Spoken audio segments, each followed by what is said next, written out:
Wow, I mean, that's powerful, and that could be a tangent in and of itself. But I get from experiencing reality TV shows that people do begin to shift their values around becoming famous or supporting themselves and their money and their finances and being big as the most important thing. And what you had said earlier that I thought was important to highlight was that you came to the realization you wanted to be in service for others.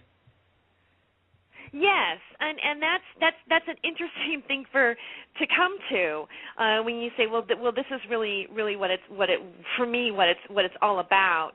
I find that when I work from that way, not only is it personally rewarding and very loving, the experiences are rewarding, but also there's positive. You can see a positive change. I feel that if any one of us sees something in our world that we would like to change or improve or give to or create, that's really in being in servitude. When you wish for the better of yourself as well as the world as a whole, those are I believe that once each individual did that within themselves and created that, even in the smallest way, it's a domino effect in the world. Right. I can't help but agree with you. I think it's so important that so many people feel like if they are supporting themselves and thriving in these more holistic, of course, ways, that it's selfish, but that really they're both interconnected. As you evolve, it kind of brings more of that energy into the world, and as you're of service to others, you evolve more, and both are interconnected. Yes, I do believe that. And fortunately, I did have a personal, I call it the catalyst experience. It's the one moment where you go, wait a second. And I was involved in a raid with the DEA in a doctor's office of all places. And a lot of times when I let people know the story, it really wasn't, I wasn't even in a dispensary, which is here in California, a medical marijuana dispensary or collective is a location where patients can get medicine, and the patients signed on as a collective where the group or the dispensary owner is growing their medicine specifically for them. It's kind of a different kind of legal setup. And because of the fact that the federal government does not recognize, or didn't at the time, even more so then, California's new law, Proposition 215, that legalized medical marijuana in the state of California, and because it's federally illegal according to the federal government, they would come in and raid certain dispensaries and many times not even really arrest anybody or, shut them down, but would take things like product, medicine, and money and TVs and handcuff you and interrogate you and all that kind of stuff. And I, came firsthand experiencing that happening. And when it did happen, I was, really had a moment where I went, wow, what's going on with my life? And I really felt that it was not an accident that it happened, and that for some reason I was supposed to witness it. And therein lies really the reason why I shifted in the direction that I'm in now.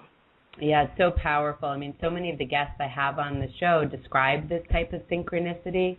And it's amazing that you extracted that meaning from it so that you could get that call to action and the call to be of service. Now, Tere, it seems like something unusual is happening on Blog Talk, where it looks like it's planning on ending our show in 2 minutes. It's not supposed to do that. So if that happens to all the listeners, I'm going to see if I could set up with Tere a part 2 that we'll just put on at a different time to have available to you, or a Skype call. So Tere, I'll call you right after this if that happens. But I just want everyone to be aware this has not happened to me before, so we'll see. We'll see how. Well, I do know. I mean, I used to do a show on Blog Talk, and there should be like an extra hour past whatever the live show would be that you can work from an archive. There's like, if you have an hour show, I think it's like an extra hour that's actually really just available. It's just that it's not going to air live at the same time, okay. but it will happen as an archive afterwards. Perfect. Okay, so thanks for bearing with me, listeners. Technology sometimes confounds me, but that's the gift that I get to be speaking to a woman all the way across the country right now. So thanks for bearing with me, Terry, for all of my foibles today. So this is a pretty powerful moment. You have a moment, you're standing there, a raid is happening, and not only is there a raid, but you're witnessing in this moment a lot of injustices that are not just based on the legal system. Did I understand that right?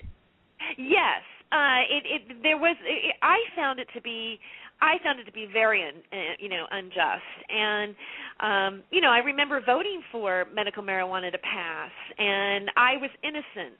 And I believed that the people around me were innocent, too. They were, some of the people who were handcuffed were patients and, employees that were working there.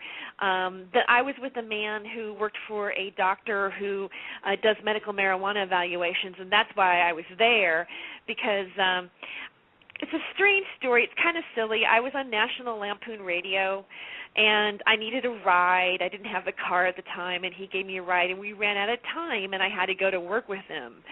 So I went over, and I went to the office, and that's when it happened. I mean, all of a sudden, I heard someone yell out, "It's a raid," and I looked down, and it was like a television show. It was very surreal.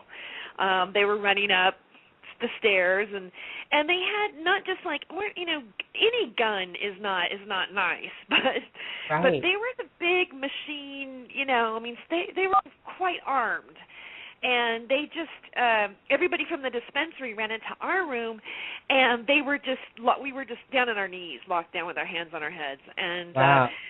Yeah. It was